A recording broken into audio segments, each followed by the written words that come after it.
ದಕ್ಷಿಣ ಕನ್ನಡ ಜಿಲ್ಲೆಯಾದ್ಯಂತ ನಿನ್ನೆ ಗುಡುಗು ಮಿಂಚು ಸಹಿತ ಭಾರಿ ಮಳೆಯಾಗಿದ್ದು, ಕಟೀಲು ಸಮೀಪದ ದೇವರಗುಡ್ಡೆ ಮನೆಯೊಂದಕ್ಕೆ ಸಿಡಿಲು ಬಡಿದು ಭಾರಿ ಹಾನಿ ಸಂಭವಿಸಿದೆ.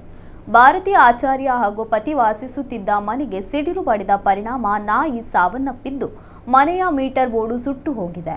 ಸಿಡಿಲು ಬಡಿತದಿಂದ ಭಾರತಿ ಆಚಾರ್ಯ ಅವರ ಕಾಲಿಗೆ ವಿದ್ಯುತ್ ಹರಿದಂತಾಗಿದ್ದು, ಕೂಡಲೇ ಆಸ್ಪತ್ರೆಗೆ ಹೋಗಿ ಚಿಕಿತ್ಸೆ ಪಡೆದಿದ್ದಾರೆ.